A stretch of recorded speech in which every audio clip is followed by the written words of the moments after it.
안녕하세요. 대기업에서 게임 산업을 담당하고 있는 담당 멘토 김기동입니다. 자, 오늘은 모험의 탑 기대감이 계속해서 증가하고 있는 데브 시스터즈 저와 함께 살펴보도록 할 텐데요. 일단 데브 시스터즈 같은 경우에는 캐주얼 장르에 특화되어 있는 굉장히 좋은 기업이다라고 할 수 있겠죠. 이러한 상황에서 캐주얼 장르가 비중이 확대되고 있는 모습을 보여주고 있기 때문에 데브 시스터즈가 최대 수혜를 기대해 볼 수 있다고 하는데 여기에 대한 내용 저와 함께 살펴보도록 하고요. 그 이후에 데브 시스터즈 라인업이 확대가 되면서 성장 준비를 마쳤다는 내용도 살펴보도록 하겠습니다.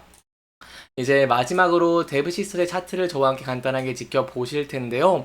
데브 시스터즈 같은 경우엔 최근에 1분기 굉장히 긍정적인 실적을 낸 모습을 보여줬고 거기에 더해서 앞으로 다가오는 다음 달에 다가오는 모험의 탑에 대한 기대감으로 주가가 급등을 하고 있는 모습을 보여주고 있기 때문에 이 부근대에서 어떠한 대응 전략을 짜는 게 좋을지 어떠한 부분들 지켜볼 수 있을지 제가 여러분들에게 자세하게 설명해 드릴 테니까요. 영상 시청해 주시기 전에 구독과 좋아요 한 번씩만 눌러 주시기를 부탁드리도록 하겠습니다. 자, 일단 캐주얼 장르에 대한 내용 함께 살펴보도록 하겠습니다. 그동안 한국 게임 같은 경우에는 MMORPG가 가장 각광을 받는 게임이었죠. 하지만 최근에 한국의 모바일 매출 순위를 저희가 근거로 본다고 한다면 캐주얼 게임의 비중이 점차 확대되고 있는 긍정적인 모습을 보여주기도 했습니다. 사실 앞서서 꾸준한 변화가 감지되는 모습을 보여줬지만 24년 상반기에 속도가 증가하고 있는 긍정적인 모습을 보여주고 있고요. 구체적으로 한국 구글 플레이 매출 순위 12위 내에 MMORPG 장르의 수는 9개이고 해외 개발사의 작품이 7개라는 점도 의미가 있습니다. 이는 한국 개발사들이 캐주얼 장르 시도가 이 시도 자체가 매우 적다 보니까 현 상황이 유지되면 한국 게임 시장에서 국산 게임의 점유율은 더 낮을 것으로 보이고 있고 이러한 상황이기 때문에 캐주얼 장르에 특화된 데브 시스터즈가 수혜를 받을 수 있다는 것이겠죠. 데브 시스터즈 같은 경우에는 이렇게 신작에 대한 기대감으로 주가가 큰 폭으로 상승을 하고 있는데 이 신작 모험의 타입 바로 캐주얼 장르이죠. 그렇기 때문에 여기에 대한 내용들 앞으로 주가의 상승 동력을 위해서 굉장히 중요하기 때문에 여러분들에게 자세하게 설명해 드리도록 하겠습니다. 일단 최근에는 이렇게 거대한 시장을 포기하고 이렇게 캐주얼 게임 개발을 많이 안 하고 있습니다. 하지만 최근에 저희가 매출 순위가 반등한 브롤스타즈, 로블록스를 보면은 매출 순위의 오르내림은 있지만 국내에서 이렇게 작지만 전 세계의 수요가 분포되어 있고 그 규모도 크기 때문에 중장기 매출 안정성이 더 높을 수 있다는 예정이죠. 그리고 슈퍼셀의 스쿼드 버스타즈 글로벌 출시 예정인데 사전 예약자 수가 2천만 명을 돌파하면서 절대적으로 높은 수요를 증명을 했습니다.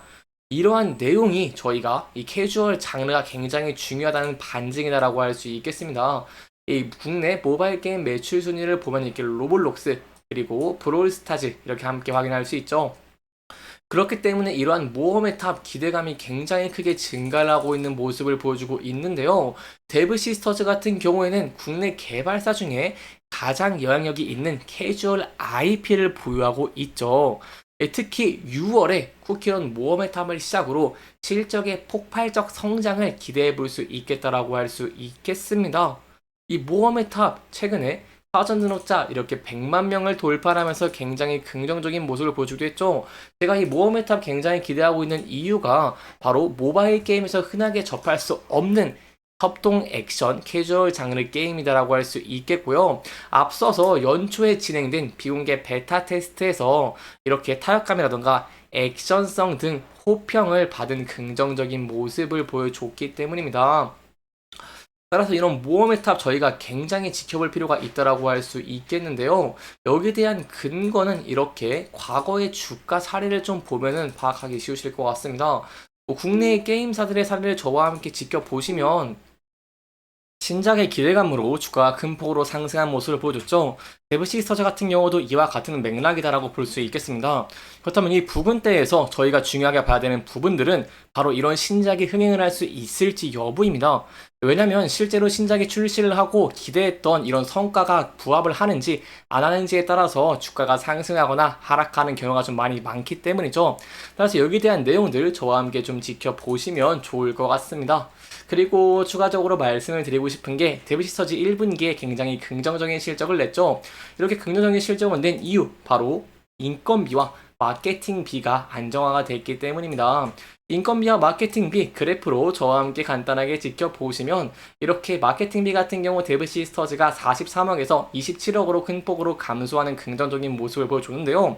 여러분들이 걱정하실 수 있습니다. 마케팅비가 줄이면 그만큼 게임의 흥행에 대한 기대감이 많이 감소하는 게 아니냐라고 할 수 있겠는데, 이 감소가 되기는 하지만 그럼에도 매출의 기대치가 낮은 것도 사실입니다. 하지만 상대적으로 기대치가 낮은 게임에 적게 쓰고 기대치가 높은 게임에 적절한 비용을 투입하는 것이 실제로 효율성을 보이고 있는 모습을 보여주고 있기 때문에 이러한 사례를 바탕으로 저희가 데브시스터즈의 모험의 탑도 큰 폭으로 흥행하는 것 기대해 볼 수 있겠다라고 할 수 있겠죠. 대표적인 사례가 바로 웹젠입니다. 웹젠은 현재 국내 게임사들 중에서 가장 적게 마케팅비를 투입을 하고 있고, 그래프로 본다고 하시더라도 65억에서 7억으로 굉장히 줄어든 모습을 보여줬죠. 하지만 24년 1분기에 마케팅이 줄어들었지만 영업이익이 긍정적인 모습을 보여주면서 실제로 적절한 수준의 마케팅 투입이 영업이익에서 효율성을 높일 수 있다는 점을 방증했기 때문에 여기에 대한 내용을 사례로 봤을 때 데브시스터즈도 긍정적인 면들 기대해 볼 수 있겠다라고 할 수 있겠습니다. 또한 인건비 같은 경우에도 데브시스터즈 굉장히 큰 폭으로 감소를 했습니다. 208억에서 159억으로 감소를 했죠. 그렇기 때문에 올해에도 데브시스터즈가 먼저 구조 조정을 펼쳤기 때문에 이렇게 올해 계속해서 인건비를 감소하는 것도 기대해 볼 수 있겠다라고 할 수 있겠습니다. 여기까지 저희가 데브시스터즈에 대한 내용들을 함께 살펴봤고요. 이 차트에 대한 내용들 간단하게 살펴보도록 하겠습니다. 자, 차트 보시면 최근에 데브시스터즈 굉장히 긍정적인 실적과 더불어서 신작에 대한 기대감으로 주가가 큰 폭으로 상승을 하는 긍정적인 모습을 보여줬습니다. 이렇게 상승을 한 요인은 신작에 대한 기대감도 있지만 최근에 국내 게임 시장 이용률이 많이 줄어들고 포화가 됐기 때문에 글로벌 출시가 굉장히 중요한데 이 모험의 탑이 글로벌 출시이기 때문이죠. 따라서 이렇게 출시를 하면서 이렇게 기대감이 상승한다거나 아니면 실제로 높은 흥행을 하는 모습을 보여주게 된다고 한다면 이 주가가 큰 폭으로 상승할 가능성 굉장히 높아진다라고 할 수 있겠죠. 따라서 이렇게 주가가 상승하는 모습 보여주게 된다고 한다면 저희가 전에 저항을 받았고 매물대가 쌓여있는 라인들을 돌파할 수 있을지 함께 지켜보시는 게 중요할 것 같고요.